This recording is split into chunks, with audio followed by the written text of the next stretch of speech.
자, 오늘은 신명기 6장 10절 후반의 말씀을 생각하도록 하겠습니다. 제목은 가나안 땅의 삶에 대한 경고와 권면, 이런 제목입니다. 이 신명기는 34장으로 되어 있는데 1장부터 4장까지는 하나님, 왕이신 하나님이 이스라엘 백성들에게 무슨 일을 해주셨나, 왕이 베풀어 주신 은혜를 말하고 있습니다. 역사적으로 무슨 좋은 일을 해주셨나, 애굽에서 건져내시고 또 가나안 땅 얻도록 인도해 주시고 광야 40년 동안 먹이시고 또 아모리 왕 시혼 바산 옥을 다 물리쳐 주셨다.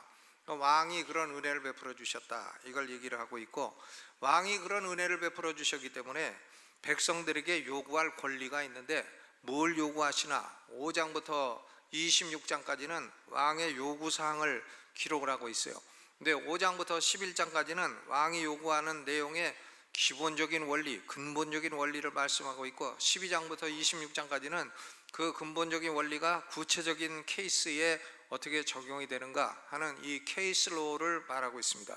그리고 27장부터 34장까지는 왕이 요구하는 그 요구사항에 순종을 하게 되면 무슨 복을 받게 되나, 불순종하게 되면 무슨 벌을 받게 되나, 이 상벌에 관한 규정이 기록이 되어 있는 것입니다.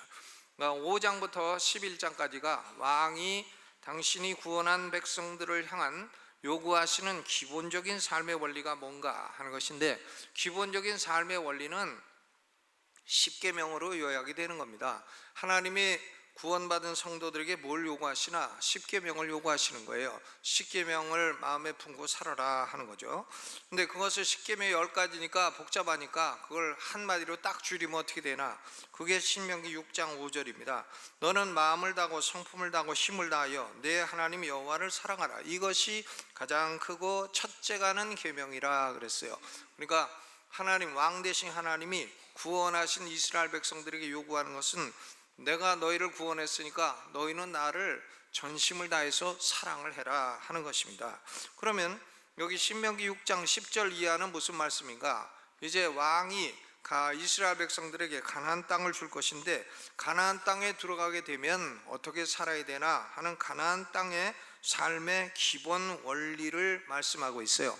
이것은 이 기본 원리를 지켜서 구원을 받게 된다, 그런 의미가 아닙니다. 구원은 은혜로 받는 것이에요.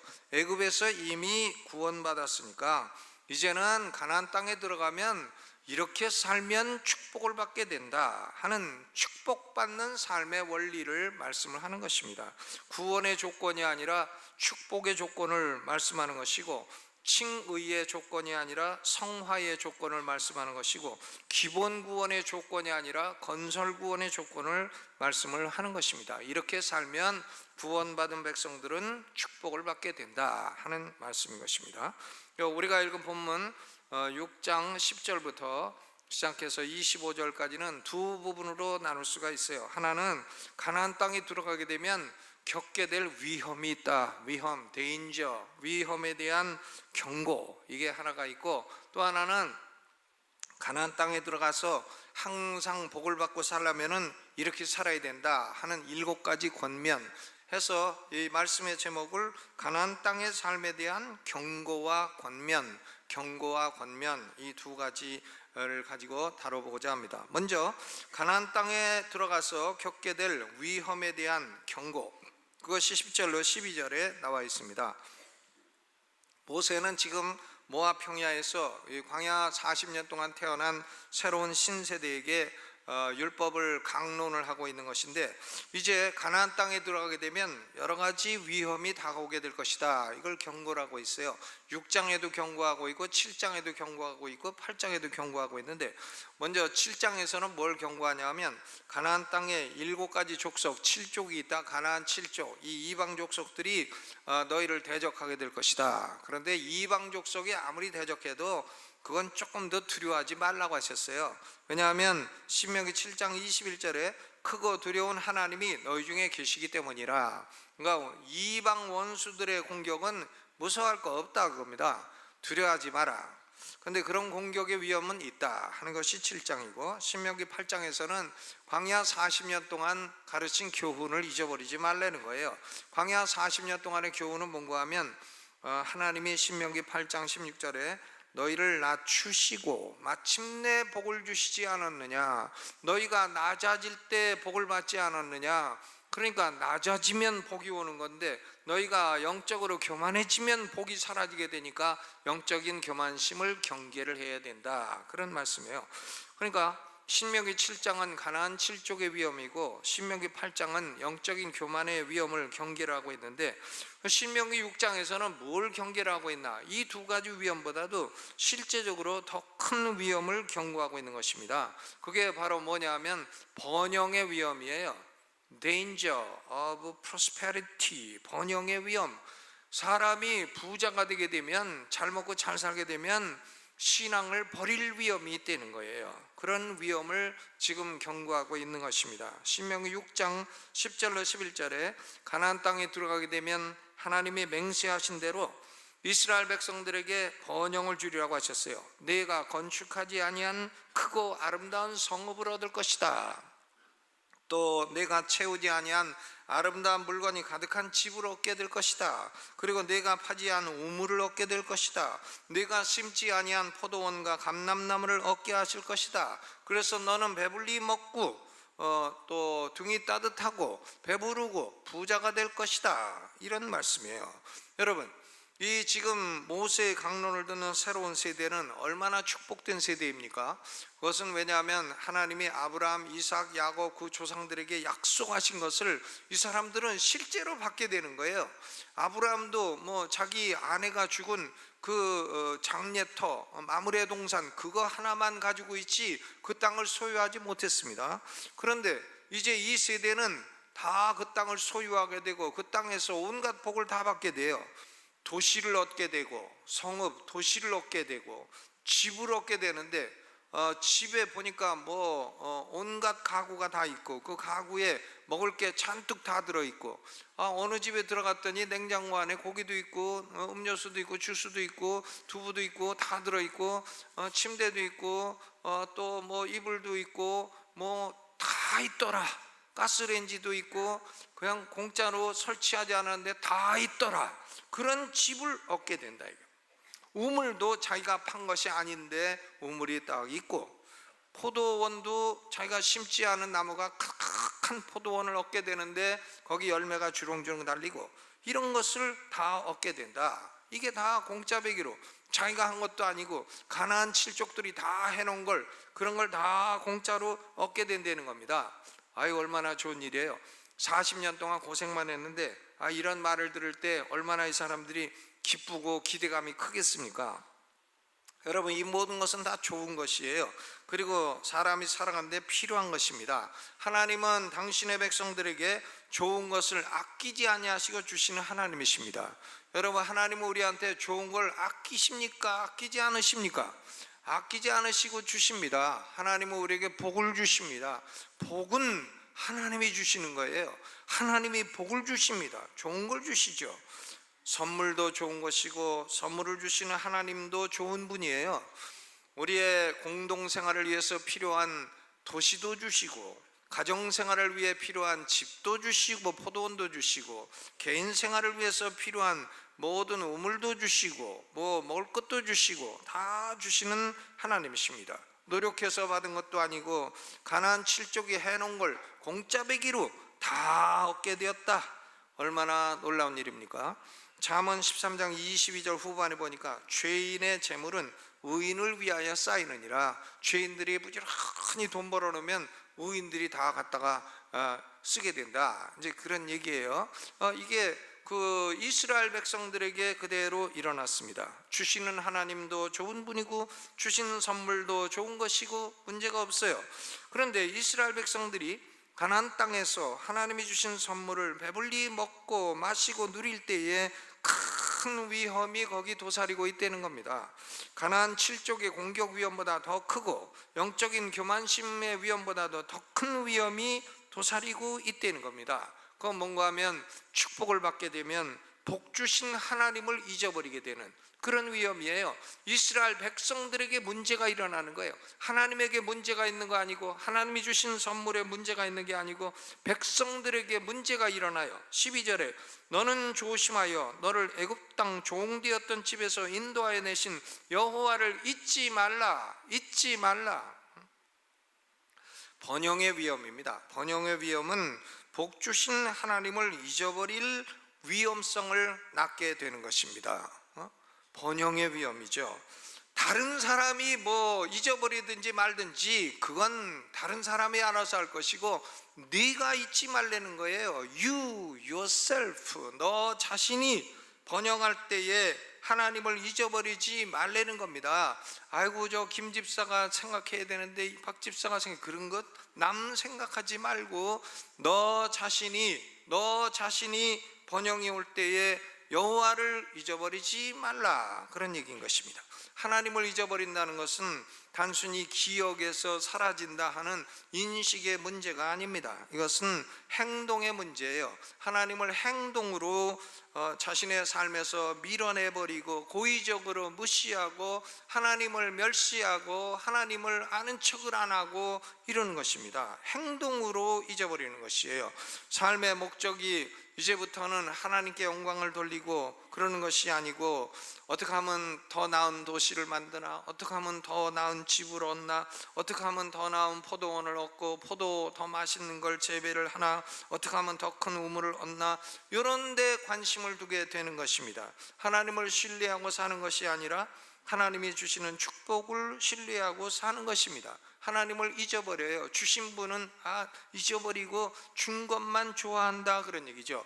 그러니까 애들이 아빠가 집에 들어가면 아빠 얼굴은 안 보고 아빠 손에 들어있는 선물만 보고, 선물 들고 들어오면 선물만 받고 아빠는 있거나 말거나 잘 가라고 하고 자기 방으로 선물 가지고 들어가는 거나 똑같은 그런 경우인 것입니다. 그렇죠. 이스라엘 백성들만 이 번영으로 인해서 하나님을 잊어버릴 위험이 있는 것이 아닙니다. 21세기를 사는 우리도 동일한 위험 가운데 살아가는 것입니다. 사람이 춥고 배고프고 가난하고 참 힘도 없고 그럴 때는 교회 와서 기도도 잘해. 교회 오는 게 제일 따뜻하다. 그리고 교회 오면 그래도 교회 식당 가면 밥은 준다. 그리고 교회 와. 그런데 소득이 조금 생기고 돈 좀 생기고 그러면 교회 안 와. 기도부터 안 해. 기도부터 안 하고 직장생활 바쁘다고 예배부터 빼먹어. 주일날 직장에서 놀러 가면 놀러 갑니까? 예배 옵니까? 한참 생각해 봐야 되죠. 예배부터 싹 빼먹어. 예배 빼먹고 처음에는 철야기도 빼먹고 수요기도 빼먹고 저녁 예배 빼먹고 주일 낮 예배만 그냥 가까스로 나와가지고는 이것만 해도 고마운 줄 아시오 목사님 이러고서 앉아있다 이거예요. 하나님을 행동으로 잊어버리는 거예요. 이것은 인간의 공통적인 죄성입니다. 여러분, 우리 대한민국이 조금 번영했다고 하나님을 잊어버리려고 해요. 조금 번영했다고, 조금 잘 살만하게 되었다고 하나님을 잊어버리려고 합니다. 모세는 이런 위험을 강력하게 경고하는 것입니다. 이전 세대가 하나님을 의지하고 하나님께 기도하고 또 희생하고 해서 번영을 이룬 것을 다음 세대에 넘겨주면 다음 세대는 그것이 당연한 줄 알고 그 모든 축복이 빛들의 아버지께로부터 왔다고 하는 기본적인 원리를 잊어버리는 것이에요. 그러니까 하나님을 잊어버림으로 국가적인 위기가 오는 것이고 가정적인 위기가 오는 것이고 개인적인 위기가 오는 것입니다. 위기는 하나님이 복을 주셨다는 사실을 사람이 인식으로 잊어버리는 게 아니라 행동으로 잊어버릴 때에 오게 된다 하는 말씀입니다.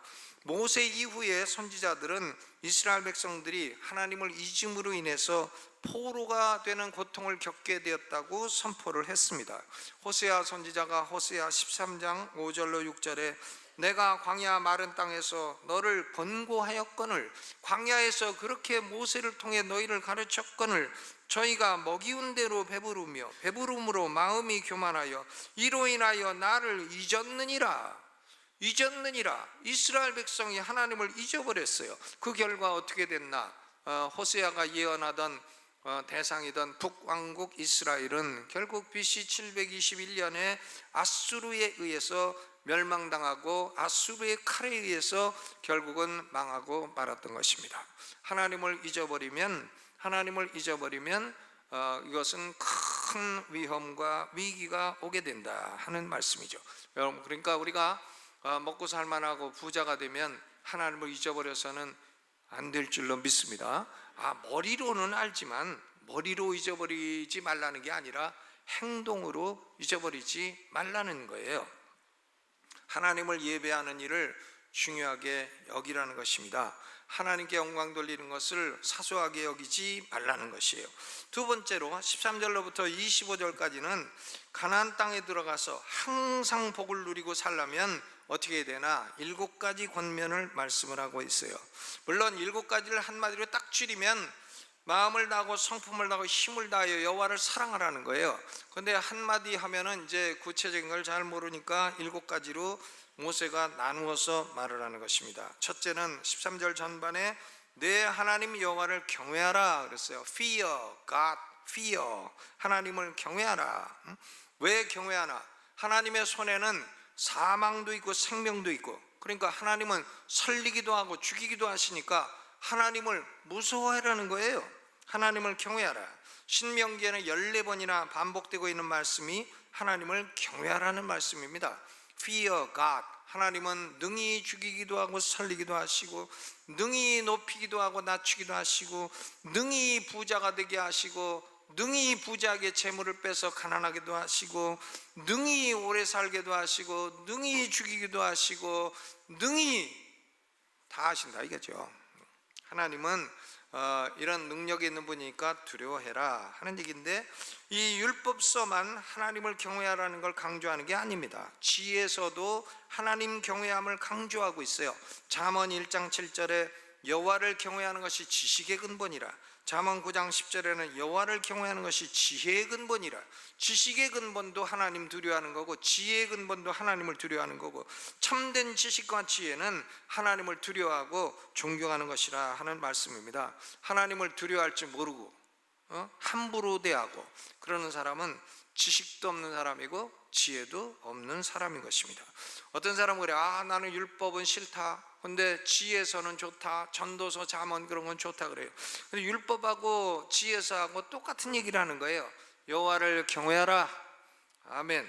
첫째가 fear God. 둘째가 뭔가 하면 13절 중반에 내 하나님 여호와를 섬기라. serve God. 하나님을 섬기라. 하나님을 섬겨라 하는 건 두 가지입니다. 하나님을 예배하라는 것이고, 예배하라. 그렇죠. 이 예배를 아주 중요한 걸로 여겨야 돼요. 예배를 빼먹지 말아야 돼요. 어떤 분은 나는 교회 가서 항상 행복해야만 예배 드리겠다는데, 저는 30여 년 목회해도 교회가 그렇게 항상 행복한 교회는 별로 찾아보지 못했어요. 교회 오면 다툼도 있고 미운 사람도 있고 좋은 사람도 있고, 그렇지, 어떻게 다 자기 마음에 들어요? 교회가 어떻게 다 자기 마음에 드는 사람만 있습니까? 다 자기가 보면 행복한 사람만 있습니까? 싫은 사람도 있고 좋은 사람도 있고 다 그렇죠. 그러니까 사람 사이에 아무리 그렇다고 해도 하나님을 예배하는 걸 게을리하거나 하나님을 예배하는 걸 사람 때문에 포기한다든가 그런 일이 있어서는 안 되는 것입니다. 하나님을 섬겨라. serve God. 하나님을 예배하고 하나님을 순종해라. 하나님께 순종하여 살라. worship and obey. 이게 이제 하나님을 섬기는 겁니다. serve. 첫째 fear, 둘째 serve. 하나님을 두려워하고, 둘째 하나님을 섬기고, 셋째는 13절 후반에 그 이름으로 맹세할 것이니라 그랬어요. 예수님은 맹세하지 말라고 했는데 왜 모세는 맹세하라고 하나? 하나님의 이름으로 맹세하라고 하나? 물론 예수님은 거짓된 맹세라든가 혹은 잘못된 맹세라든가 맹세에 대한 오용이나 남용이나 그런 걸 경계를 한 것입니다. 그런데 모세는 지금 인간의 삶 가운데에는 하나님의 이름으로 맹세해야 될 경우도 많이 있다는 얘기를 하는 거예요. 인간의 삶 가운데에는 하나님의 이름으로 맹세하지 않고서는 풀리지 않는 경우도 있다는 겁니다. 예를 들어서 남녀가 동침을 했다. 그런데 이게 합의에 의한 것인지 강압에 의한 것인지, 어떤 사람은 합의했다고 하고 남자는 합의했다고 하고 여자는 강압했다고 하고, 근데 뭐 CCTV가 있는 것도 아니고 녹음기가 있는 것도 아니고 찍힌 것도 아니고 증거가 없어요. 증거가 없으면 어떻게 해야 돼요? 어떤 사람은 남자가 성추행했다고 하고 남자는 나 그런 일 없다고 하고, 그러면 뭘 갖고 재판을 하고 뭘 갖고 판단합니까? 하나님의 이름으로 맹세하면 믿어줘야 되는 거예요. 하나님의 이름으로 맹세한다는 것은 뭐냐면, 내가 이거 거짓말하면 저주가 나한테 올 것이고 내가 진실을 말한다면 하나님이 날 변호해 주시리라. 하나님은 나에 관해서 모든 걸 CCTV 없어도 다 아시고 하나님은 공의로운 심판주이시기 때문에 내가 하나님의 이름으로 맹세를 한다 하는 겁니다. 그러면 하나님의 이름으로 맹세하면 우리는 그걸 믿어줘야 돼요. 왜냐하면 그 사람이 만약에 거짓말했으면 그 사람은 100% 하나님께 저주를 받기 때문이에요. 그러니까 이 맹세라는 것은 함부로 해서는 안 되는 거죠. 확실해야 하는 겁니다. 자기가 절대 그런 일이 없어야 맹세를, 하나님의 이름으로 맹세하는 거지, 자기가 다 그랬으면서 하나님의 이름으로 맹세하면 그 사람은 100% 저주를 받기 때문에 이 맹세하는 것은 사실은 위험한 것이죠. 위험한 것이지만, 그러나 그 맹세를 통해서 자신의 억울함이 풀릴 수 있다 하면, 자기가 억울하다가 한다면 진실로 하나님의 이름으로 맹세할 수가 있는 것입니다. 그러니까 모세는 너희가 맹세할 때는 다른 이름으로 맹세하지 말고 여호와의 이름으로 맹세해라. 여러분, 우리가 옛날 아나베프티스트들은 뭐 맹세는 절대 안 한다고 그러는데, 맹세를 안 하고 어떻게 살아요? 국기에 대한 맹세도 해야지. 요새는 국기에 대한 맹세 안 하고 국기 가고 코 푸는 사람도 있어. 대한민국 국기 가고 코 풀고 그러면 됩니까? 그러지 말아야죠. 국기에 대해서 맹세하고 나라에 대한 충성된 시민으로 살아야죠. 애국 시민이 돼야지. 국기를 갖고, 제가 신학교 교수할 때요, 우리 침신대 학생들도요, 대한민국 국기, 미국 국기를 놓고 발로 밟고 지나갔어요. 발로 밟고. 미국 선교사 있는데 미국 국기 밟고 발로 밟고 지나갔습니다. 그래서 내가 막 야단쳤더니 총장님이 말려, 야 그러다가 너 쟤들한테 맞는다. 상황이 참 그런 상황이더라니까요. 근데 여러분, 국기에 대한 맹세도 하고요, 또 재판을 할 때에 판사가 너는 진실을 말하냐 맹세하라 하면 맹세해야 됩니다. 난 안 한다 그러면 그 사람은 징의료로 쓰지도 않게 되는 거예요. 맹세하고 거짓말하게 되면 위증죄로 처벌을 받게 되고, 그 처벌은 본래 죄보다 더 큰 죄가 되는 것입니다. 그러니까 이 맹세를 해야 되는 경우도 있어요. 맹세를 절대 안 할 수는 없는 겁니다. 사람이 살아가면서 그럴 수 없는 거죠. 그러니까 맹세할 때 부처 이름으로 맹세하면 돼. 그런 짓 하지 말고 여호와의 이름으로 맹세하라 하는 얘기입니다. 네 번째로 14절에 보니까 너희는 다른 신들 곧 내 사면에 있는 백성의 신들을 쫓지 말라 그랬습니다. 이스라엘 백성들은 이 가나안 7족에 둘러싸여 살고 있는데, 가나안 7족들은 다른 신을 섬겨요. 여호와 신을 섬기지 않고 다른 신을 섬깁니다. 그런데 이스라엘 백성들은 야 니네가 믿는 신은 가짜고 우리가 믿는 신이 진짜다. 하나님은 한 분이시라. 들으라 이스라엘아, 하나님은 한 분이시라. 유일신 사상을 주장한단 말이에요.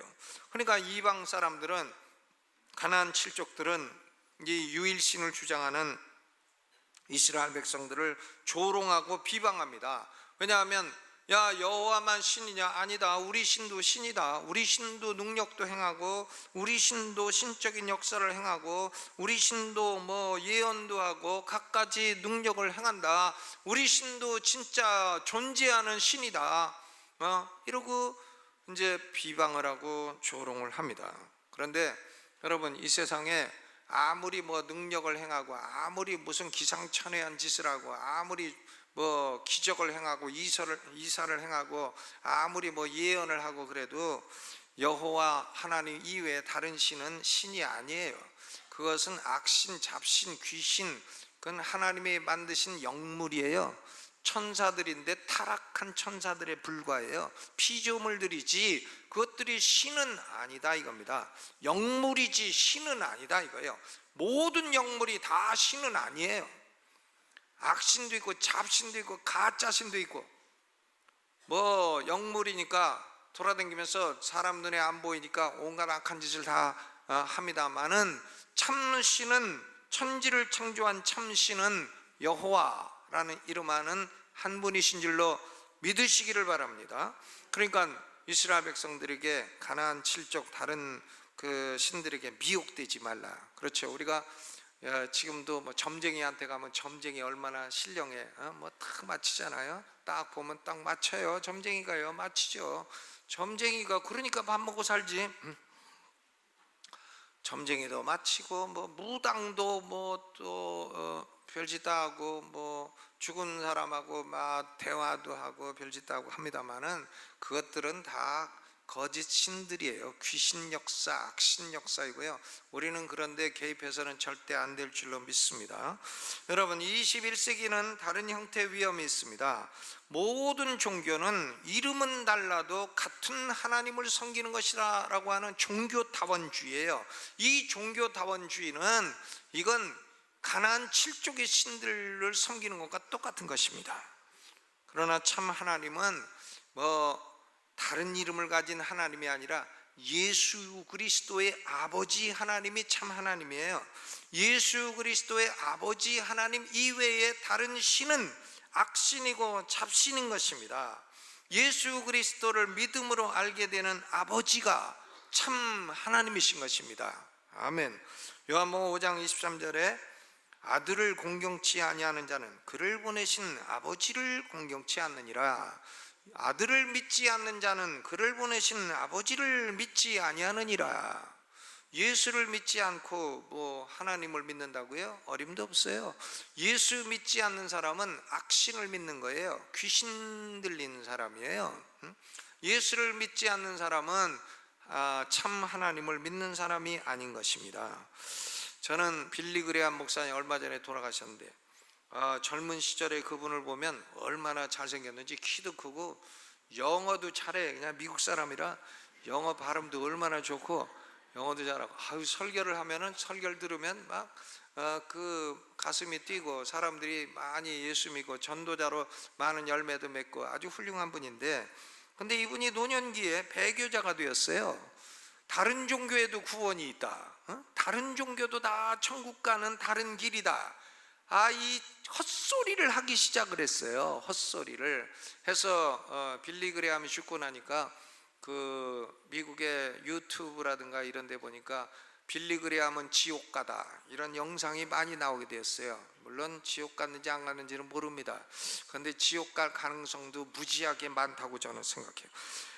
왜 그러냐면 다른 종교에도 구원이 있다고 아주 못된 소리를 하고 복음과 거역되는 이런 헛된 소리를 했습니다. 그는 솔로몬의 길을 따른 우매자였습니다. 젊은 시절에 빌리 그레함은 저는 존경해요. 그러나 노년기에 빌리 그레함은 아주 잘못되었습니다.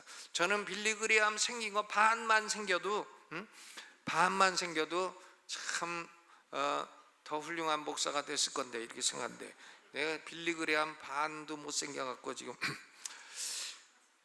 그 참 굉장한 사람인데 그 노년기에 어떻게 그런 헛소리를 하고 그런 종교다원주의에 빠지고 그러는가 알 수가 없어요. 그 사람은 배교자의 길을 갔습니다. 우리는 그런 길을 가면 안 됩니다. 아무리 그 사람이 훌륭해도 그 사람이지 하나님 말씀보다 위대할 수는 없어요. 우리는 성경을 믿습니다. 우리 침례교회 정신은 성경 있는 그대로 믿는 거예요. 기상천외한 사람이 헛소리를 해도 성경에 없는 건 안 믿는 겁니다. 우리는 성경대로 믿는 거예요. 침례교는 침튀기면서 성경을 설교하는 게 침례교. 어떤 분은 그래, 침례교는 아주 침침하대나 어쨌대나. 그게 아니고 침튀기면서 설교하는, 성경만 설교하는 거예요. 왜 성경만 설교하나? 딴 건 믿고 싶지도 않고 설교하고 싶지도 않으니까 안 하는 겁니다. 여러분, 다른 신은 믿지 마라, 그래야 복 받는다 하는 거고, 다섯 번째로 16절에 보니까 너희가 마사에서 시험한 것 같이 너희 하나님 여호와를 시험하지 말라 그랬어요. 출애굽기 17장 7절에 보면 이스라엘 백성들이 광야 애굽에서 나왔을 때 마라, 엘림, 르비딤이라는 곳에 오게 되었는데 거기 물이 없어요. 물이 없어서 목이 말랐습니다. 그러니까 이스라엘 백성들이 모세한테 와가지고 말을 하는 거예요. 야 모세야, 하나님이 우리와 함께 계신다고 하면서 그게 진짜면은 한번 여기 이 광야에서 물 좀 내봐라. 물 좀 내보면 하나님 함께 계신 거 믿어주겠다. 이게요 아주 못된 소리인 것입니다. 하나님이 시험하는 거예요. 그러니까 시험이라는 건 뭐냐면, 예를 들어서 뭐 자동차 회사에서 자동차를 생산했는데 광고를 한다. 이 자동차는 연비가 얼마고 속도가 얼마가 나고 뭐 그렇다. 그러면 실제로 광고하는 거하고 그 자동차의 실제가 똑같은지를 시험을 해보는 거예요. 그게 시험이죠. 그러니까 이스라엘 백성들이 하나님을 시험했다는 것은 하나님이 모세가 말하는 것과 하나님이 행하는 것과 진짜 같은가, 하나님 본 제품하고 모세 말하는 거하고 똑같은가, 이거를 자기들이 시험을 해보겠다는 거예요.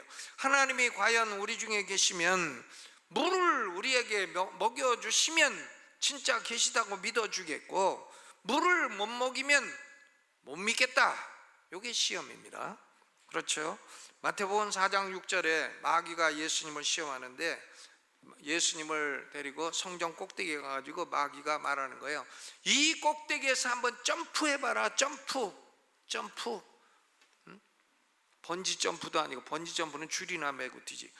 그냥 뛰어봐라. 그냥 뛰면 너는 하나님의 아들이면, 내가 진짜 하나님의 아들이면 천사가 와서 네 발을 싹 받들어 가지고 너를 죽지 않고 바닥에 떨어지지 않게 할 거다.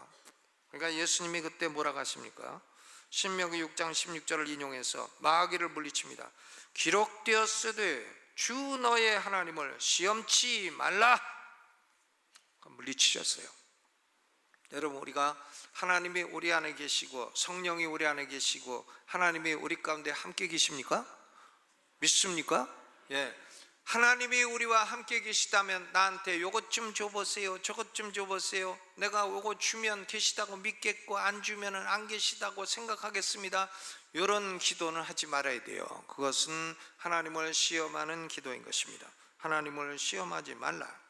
여섯 번째로 17절로 19절에 여호와께서 명하신 명령과 증거하신 것과 규례를 삼가 지키라. 지키라. 그것이 선량한 일이고 그렇게 되면 대적들을 모두 쫓아낼 것이다. 하나님 말씀을 명령을 지키면 그것이 옳은 일이고 유익한 일이다. 원수들과 싸워 승리하는 길이다 하는 말씀이고, 일곱 번째로 20절로 23절까지 후손들에게 성경에 기록된 역사와 하나님의 규례를 가르치라는 거예요. teach, 가르치라. 후손들이 때가 되면 물어본다는 겁니다. 하나님이 십계명을 주셨는데 이게 무슨 뜻입니까? 물어봐요. 근데 몰라서 묻는 게 아니에요. 이게요. 십계명이 무슨 뜻입니까? 이게 몰라서 묻는 게 아니고 시비 거는 거예요. 시비 걸어. 우리가 왜 하나님만을 섬겨야 됩니까? 우리가 왜 십계명을 따라야 됩니까? 우리는 바알 신 섬기면 안 됩니까? 왜 우리가 간음하지 말아야 됩니까? 우리도 좀 바람 피고 즐기면 안 됩니까? 우리가 왜 도적질하지 말아야 됩니까? 도적질 좀 하면 안 됩니까? 지금 시비를 거는 거예요. 하나님의 명령을 우리가 왜 지켜야 되느냐? 후손들이요 시비 걸고 물어볼 때가 온다는 겁니다. 그러면 후손들을 앉혀놓고 자세히 가르치라는 거예요. 역사를 똑바로 가르치라는 거예요. 역사를 왜곡하면 그 후 세대는 장래가 없어요. 역사를 똑바로 가르쳐야 됩니다. 그렇죠? 불러다 놓고 우리는 노예들이었는데 하나님이 우리를 노예에서 건져주셨다. 10가지 기적을 행해 건져주셨고, 우리가 홍해바다 앞에 있을 때 바다를 갈라가지고 맨 땅처럼 건너왔다. 애국 군대는 거기다 빠져 죽었다. 따라오다가 40년 동안 하나님이 먹여주셨다. 물도 주시고 만나도 주시고 40년 동안 하나님 우리를 지켜주시고, 그리고 요단강도 건너오게 했고, 지금 이 가나안 땅 이걸 다 공짜로 얻게 하셨고, 너희가 지금 사는 집도 하나님이 공짜로 주신 거고, 이 도시도 공짜로 준 거고, 우리가 먹고 있는 이 감람나무도 이게 공짜로 얻은 거고, 다 하나님이 해주신 거다 하는 것을 부지런히 가르치라는 거예요. 부지런히. 여러분, 교회는 이 후세대를 위해서 부지런히 성경을 가르쳐야 돼요. 부지런히 가르쳐야 됩니다. 이 주일학교가 그래서 아주 중요한 거예요. 이 어른들은 와서 그냥 그 주일학교 봉사를 해야 돼요. 주일학교를 가르쳐야 돼요. 이 장로님들이 되고 원로 장로님 되고 권사님들이 되면 주일학교를 가르쳐야 돼요. 학생들을요. 목사가 어떻게 혼자 다 가르칩니까? 어떻게 다 가르쳐요? 대예배 설교하기도 일주일에 10번씩 하는데 어떻게 아이들 주일학교까지 다 하라는 말이에요. 그러니까 그건 누가 해야 되나? 우리 성도들이 우리 자녀들 가르쳐야 되죠. 가르쳐야 됩니다. 부지런히 가르쳐라. 성경 역사를 가르쳐라. 그렇죠. 역사를 가르쳐야지. 역사를 안 가르치고 그러면 나중에 자녀들이 신앙을 지키지 않게 됩니다. 다 신앙을 떠나게 돼요. 신앙이 무슨 뜻인지 알지도 못하게 돼요. 하나님을 잊어버리게 돼요. 그러면 우리의 복을 누리지 못하게 되는 것입니다. 그러면 왜 이런 경고를 들어야 되고 왜 이런 7가지 권면을 지켜야 되나? 2가지 이유가 있어요. 24절로 25절 읽어봅니다. 시작. 여호와께서 우리에게 이 모든 규례를 지키라 명하셨으니 이는 우리로 우리 하나님 여호와를 경외하여 항상 복을 누리게 하기 위하심이며 또 여호와께서 우리로 오늘날과 같이 생활하게 하려 하심이라. 우리가 그 명하신 대로 이 모든 명령을 우리 하나님 여호와 앞에서 삼가 지키면 그것이 곧 우리의 의로움이니라 할지니라. 왜 그래야 되냐면요, 복을 항상 누리고 지금과 같이 생활할 수 있도록 하기 위함이라는 거예요. 이것이 하나님의 백성들이 복을 항상 누리는 원리라는 겁니다. 그렇죠. 그러니까 우리나라는 보면 지금 60대 중반, 70대, 80대 되신 분들은 인류 역사에서 이렇게 급속도로 한 나라가 발전한 경우를 아마 보지 못했을 겁니다. 처음 보는 거죠. 우리가 어렸을 때는 짜장면을 어떻게 먹어요? 어렸을 때 참 배가 고팠다 그러면 애들이 그 짜장면 사 먹지 그러냐, 라면 끓여 먹지 그러냐. 그런데 짜장면은 고급 요리죠. 저는 중동고등학교 나왔는데 고등학교 다닐 때도 우리 선배들이 중국집 가가지고 뭘 먹을래? 그러면 형님 먹는 거 먹겠습니다 그랬어요. 왜냐하면 이름을 몰라갖고. 짜장면이라는 이름을 알아야 시키지. 야끼만두라는 이름을 알아야. 팔보채 그런 건 들어보지도 못했어. 탕수육 그런 것도 들어보지 못했어. 이름을 알아야 시키지. 그러니까 형님 먹는 거 시킵니다. 형님 먹는 거 똑같이 시킵니다. 그러고 시켰죠. 뭐 이름을 알아요. 중국집이 어디 있어. 그런데 우리나라는 어떻게나 빨리 발전하는지 서울 시내 항상 도로 다 뒤집어 놓고 먼지 내고 땅 파고, 항상 제대로 된 도로 달려본 적이 없고 도로 위에 덮은 거 덜커덩 거리는 거 맨날 달려보고, 지금은 다 덮여가지고 서울 시내 안에가 완전히 지하 대도시를 이루고 전철 지하철 별게 다 다니고. 그러니까 어떻게 이렇게 빨리 발전하나. 미국 제가 86년도에 유학을 갔는데 그때 미국 가가지고 큰 마켓 이마켓 같은데 돌아다니면서 거기 샘플로 놓은 거 그거 다 먹고 돌아다니면 2바퀴만 돌면 배불러요. 그거 먹고 다니고 미국이란 나라는 이런 나라구나 했는데 지금은 가보면 그냥 우리나라가 더 낫다. 문화 쇼크라는 게 없잖아요. 우리가 지금처럼 살 수 있는 게 반만년 역사라고 하는데 도대체 지금처럼 사는 게 언제였습니까? 세종대왕 때였습니까? 문종대왕 때였습니까? 강감찬 시대였습니까? 우리가 언제 이렇게 살았어요? 지금 참으로 놀라운 복을 받고 있는데, 지금처럼 오늘날과 같이 복을 계속 받으려면 하나님을 잊어버리지 말고 하나님을 경외하고 섬겨야 된다, 그런 말씀이죠.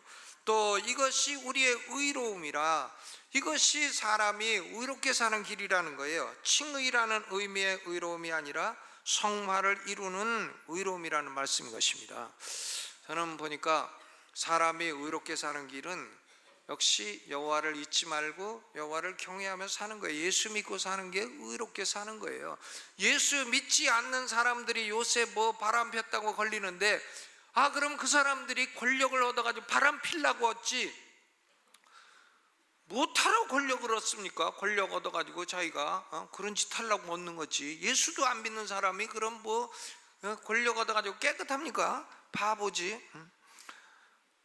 당연한 거죠. 예수 안 믿는 사람들이 불의한 것은요, 당연한 것입니다. 이상한 게 아니에요. 뭐 이상하다 생각해요?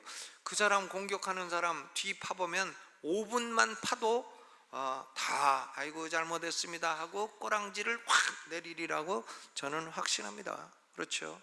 사람이 의롭게 사는 길은 예수 믿고 사는 길밖에 없어요. 축복받고 사는 길은 이 명령과 권면 경고를 따르는 길밖에는 없는 것입니다.